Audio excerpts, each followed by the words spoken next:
Eu recebo com frequência a seguinte pergunta: vale mais a pena investir na renda fixa e ficar mais tranquilo, mais garantido, uma vez que a renda fixa tem um baixo risco, ou investir em fundos imobiliários? Principalmente porque os fundos imobiliários têm relação também aí com o CDI, com a Selic, GPM, inflação e etc. Bom, em primeiro lugar eu quero deixar claro para vocês aqui que eu acho essa comparação injusta, até porque os fundos imobiliários pertence à renda variável e é uma aplicação, por exemplo, como Tesouro, como um CDB, pertence à renda fixa. Eu acho uma comparação injusta. Eu já acho injusto comparar fundo de papel com fundo de tijolo.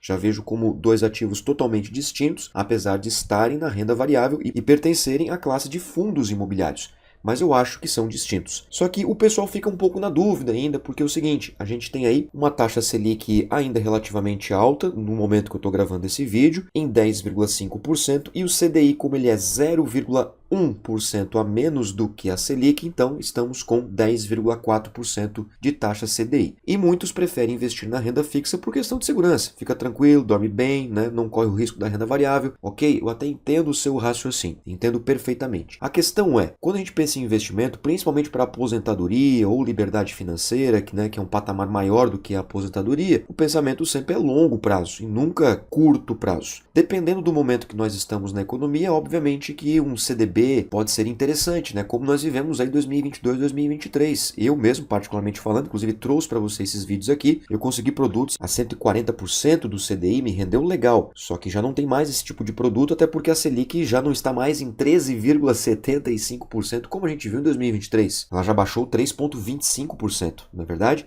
Então, o que nos sobra aqui é fazer uma comparação e mostrar para vocês que, por mais que eu ache injusto isso, eu vou mostrar para vocês aqui então o quanto que rendeu R$ 1.000 no CDI num prazo de 5 anos. E por que eu vou usar 5 anos? Porque no site do Investidor 10 só tem um período de 5 anos para quem tem conta gratuita, então eu não consigo fazer análises mais profundas. Agora é o seguinte, ó, calculadora Banco Central CDI, pode colocar isso aqui ali no Google, vai aparecer esse site aqui, você clica nele e olha só que legal, você pode fazer aqui uma simulação de quanto que você teria hoje se você tivesse investido R$ 1.000 há 5 anos atrás. É o que eu vou fazer, eu vou colocar 6 de junho de 2019 e vou colocar a data final como 5 de junho de 2024, aproximadamente aí 5 anos depois. Então pegou pandemia, pegou tudo aí, tá? O valor a ser corrigido, vou colocar aqui R$ 1.000 e vou colocar 100% do CDI. Fechou? Clicando em corrigir o valor, olha só que legal, vai trazer aqui a data inicial, a data final, R$ 1.000, 100% do CDI, índice de correção no período, valor percentual correspondente, então tá aqui, ó, R$ 1.469,91. Esse aqui é o valor real, né? O valor que você teria hoje. Hoje você teria R$ 1.469,91. Então se eu tivesse pego R$ 1.000 e colocado lá 6 de junho de 2019 e deixasse ele paradinho lá, não mexesse nele e nem tivesse reinvestido nada, tá? Só coloquei R$ 1.000 em 6 de junho de 2019, no dia 5 de junho de 2024, que foi 2 dias atrás, hoje é dia 7 de junho, eu abriria minha conta, por exemplo, né, o meu cofre digital, digamos assim, tá lá, R$ 1.469,91.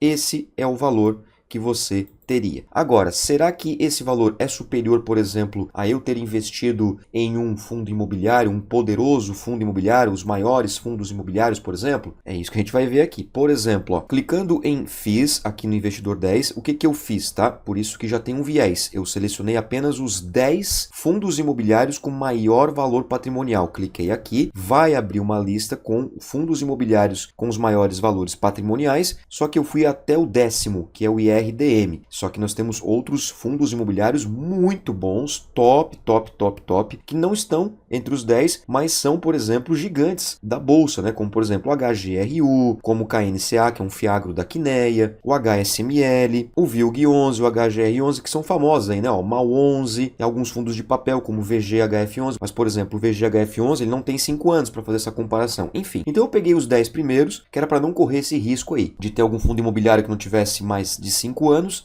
e também para que realmente a gente tivesse a certeza de que esses são os maiores fundos, né? Então, se eles são os maiores, eles são os mais negociados, enfim. Agora é o seguinte, o que eu fiz? Eu fui aqui para minha planilha e olha só isso aqui, pessoal. Coloquei os 1.469,91, que seriam R$ 1.000 investidos há 5 anos atrás, e fiz também o seguinte. Fui no site do Investidor 10 aqui, né? Peguei cada um desses fundos imobiliários e vi quanto que você teria se tivesse investido R$1.000 há 5 anos atrás. Olha que interessante. Isso considerando o reinvestimento dos dividendos. Então a cota aqui está ajustada. Isso é muito importante você saber, porque aqui eu estou considerando apenas o valor bruto final 5 anos depois. Olha só, o KNIP 11 você teria R$ 1.402,13, 5% a menos do que o CDI. KNCR 11, que é um gigante da bolsa também, eu sou cotista do KNCR 11, por exemplo, R$ 1.554,62, 6% a mais do que 100% do CDI há 5 anos atrás. XPML11, 1.482,85, 1% a mais. Eu também sou cotista do XPML11. HGLG11, 1.578,18, 7% a mais. BTLG11, R$ 1.437,44, menos 2% comparado a 100% do CDI. KNRI11, R$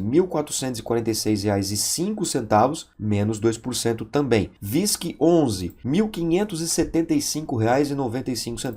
7% a mais, igualmente o HGLG, né? XPLG11, R$ 1.494,09, eu sou cotista do XPLG11, 2% a mais. MXRF11, R$ 1.479,71, 1% a mais, eu também sou cotista do MXRF11. E RDM11, R$ 1.164,17, menos 21%. Eu não sou cotista desse fundo aqui, mas se eu não me engano ele teve problemas, né? Se você é cotista, deixa nos comentários o que aconteceu com o IRDM11. Eu lembro de uma situação que ele passou por um problema de calote, uma coisa assim, né? Também não vou confirmar porque eu não tenho certeza, então não quero falar besteira aqui. Veja aqui o seguinte, ó, 1, 2, 3, 4 fundos imobiliários desses 10 gigantes, o CDI a 100% ganhou. 1, 2, 3, 4, 5, 6, obviamente, né? 10 menos 4 são 6, ganhou de 100% CDI num período de 5 anos. Então, olhando apenas esses 10 fundos imobiliários num período de 5 anos, reinvestindo os dividendos, comparado a 100% do CDI, 4 fundos imobiliários perderam e 6 fundos imobiliários ganharam. Então, vamos lá. O que nós podemos concluir aqui? Que você precisa escolher bons fundos imobiliários antes de investir, estudar bastante sobre eles, porque, por exemplo, o KNIP11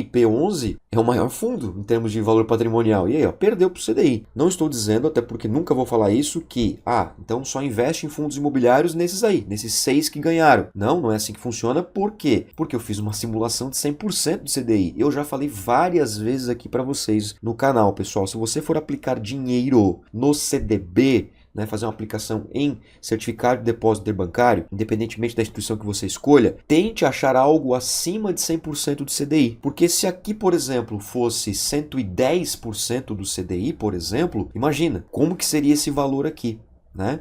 Então, bastante cautela aí na hora de você escolher um CDB. Eu, por exemplo, não invisto em CDB que seja abaixo de 110%, ainda mais no valor atual da Selic. Os meus CDBs com prazos maiores de contrato, eles estão em 112%, 115%, 120% do CDI. Não estão em 100%. 100% é a minha reserva de emergência. Tesouro Selic, entre outros ativos. Mas se eu quero, por exemplo, investir num CDB de 5 anos, eu vou procurar algo que me pague pelo menos 110%. Até porque o prazo é longo, né? 5 anos, vou deixar meu dinheiro lá, então no mínimo 110. Olha, agora a Selic de novo teve uma queda aí um tempo atrás, 120% de CDI para valer alguma coisa. E outra coisa importante, tá, pessoal? Eu não estou considerando aqui o imposto, tá? Não estou considerando o imposto.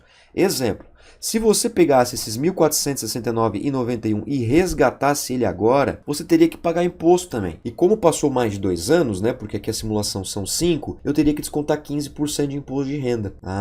Pois é, então. O que eu vou fazer aqui? Eu vou colocar R$ 1.469,91 e multiplicar por 0,85. Por que isso? Eu vou tirar 15%. Então eu já estou fazendo aqui a conta fracionária. Olha só, R$ 1.249,42. Esse seria o valor se você resgatasse, descontado o imposto de renda. Agora, fazendo isso, olha o que aconteceu. Todos os fundos imobiliários, exceto o IRDM11, ganharam do CDI. Tá, mas Moacir, tem que pensar o seguinte, né? Se eu for pegar esse valor aqui do KNIP, do KNCR, enfim, de qualquer um desses aqui, e eu vender as cotas, eu tenho que descontar imposto. Sim, só que o desconto do imposto é apenas sobre o lucro, somente sobre os lucros. Os dividendos são isentos de imposto de renda. Então, por exemplo, o KNCR, se ele não se valorizou ao longo de 5 anos, um exemplo, tá? A gente sabe que valorizou, né? Então vamos dar um exemplo aqui. aqui, ó, KNCR11, né, um fundo de papel importantíssimo aí, bastante conhecido. Olha só, vamos pegar aqui num período de 5 anos. Veja aqui, lá em junho de 2019 ele custava R$ 66,68. Agora ele está custando R$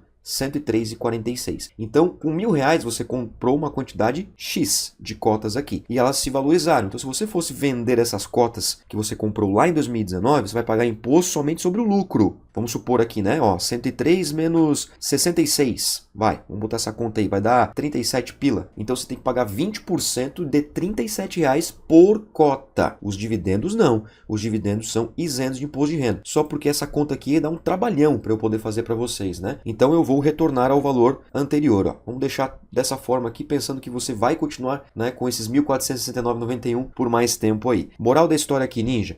Escolha bons fundos imobiliários, fundos que têm valor patrimonial alto, liquidez alta, fundos de papel que têm uma carteira de CRIs vasta, que não tem grandes concentrações nas dívidas, fundo de tijolo, diversifique, lajes corporativas, shopping, logística, e que esses segmentos tenham muitos imóveis, né? Não vai em fundo imobiliário com poucos imóveis, ou monoimóvel, monoinquilino, apenas um inquilino, enfim. Organize bem os seus estudos para que você possa continuar investindo certo nos fundos imobiliários. E por fim, não estou negando a renda fixa, muito pelo contrário, na minha opinião e pela minha experiência, a renda fixa deve fazer parte sim de uma carteira diversificada, até porque é renda fixa. Somente renda variável, na minha opinião, é uma exposição ao risco muito grande. Você também ter uma parte em renda fixa é fundamental, até porque tem que ter a reserva de emergência também. Portanto, a diversificação é o melhor caminho, principalmente a longo prazo, para que você construa aí a sua aposentadoria e a sua liberdade financeira. Deixa seu like se esse vídeo aqui te ajudou, te trouxe informações que você não sabia, esclareceu mais aí, né, sobre as questões que envolvem investimentos a longo prazo. Isso é muito importante para o canal que continua crescendo e eu trazer conteúdos como esse aqui de forma gratuita. Beleza, Ninja? Muito obrigado pela sua atenção, um forte abraço e tamo junto.